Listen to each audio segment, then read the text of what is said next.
Okey, yang Syekh Abu Hasan Nadwi ni, dia seorang, buku dia yang paling bagus yang ni. Ni the best lah. Kita pun ada combo buku ni. Tak apa kalau tuan-tuan nak asing, tafsir surah Kahfi. Ni tafsir surah Kahfi spesifik tentang akhir zaman dalam pandangan seorang ulama yang mengatakan bahawa fokus pada akhir zaman ni adalah tentang duniawi. Orang duk tengok akhir zaman ni, tuan-tuan duk kaji tanda-tanda. Hinggalah kita meneliti tanda-tanda ni terlampau banyak.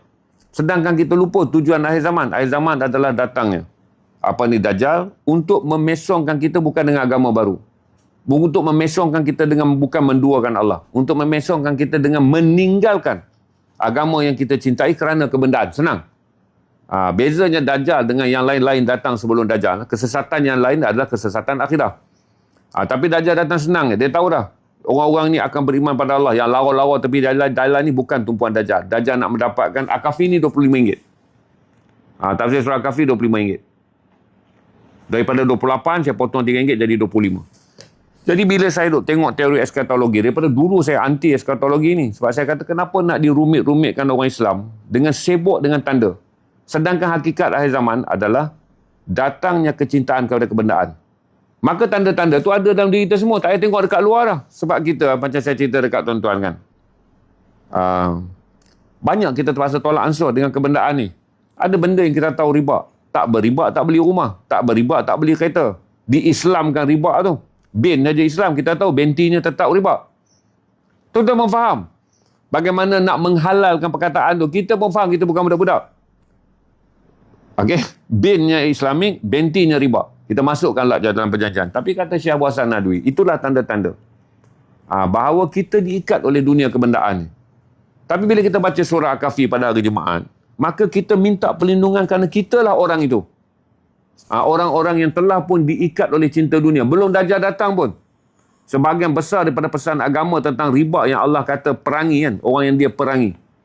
Tak masuk dalam 7 dosa besar. Terus diperangi orang ini. Atas dunia tak ada dah. Perangi terus. Tak tahulah akhirat dilempar kita ke mana. Kita diikat. Jadi tak payahlah kita sibuk air sungai Furat ni surut ataupun tidak. Tak payahlah kita fikir tanda-tanda yang kita telah terlibat. Maka bila kita baca surah Al-Kahfi pada hari Jumaat, kita minta perlindungan kerana Allah Tuhanku.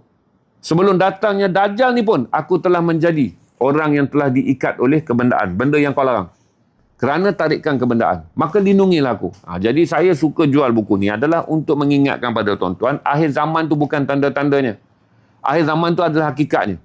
Dan kalau tuan-tuan nak baca tanda-tanda pada hakikat, iaitu berlakunya kerana Dajjal datang nak memesongkan orang Islam untuk pergi kepada kebendaan dan meninggalkan Tuhan yang Esa. Sekarang kita pun dah ada tanda-tanda tu. Akan lagi kuat pada anak cucu kita. Maka itu yang menjadikan satu benda yang bila saya baca buku ni, saya kata kiri bagi saya jual lah kiri. Saya kata cuma dulu kita nak tukar tajuk. Kiri kata tak boleh, copyright tak membenarkan tajuk. Saya nak kan kembali kepada hakikat akhir zaman ataupun kembali pada hakikat mengenal Dajjal. Senang, direct. Tapi tak boleh. Dia kena datang dengan copyright membaca tajuk asal. Jadi bila kita baca benda ni tuan-tuan tak adalah lagi duk fikir kata salji turun dekat Mekah banjir, perang, orang ni kena bunuh. Dalam kampung tuan-tuan ada 2 kanak-kanak berzina pun tuan-tuan kata akhir zaman. Sedangkan tuan-tuan ni orang yang telah pun sama macam saya, diikat oleh dunia. Jadi kita pun faham, banyak kaedah-kaedah yang disebut sebagai ekonomi Islam, bin dia tu, benti dia tetap ada riba.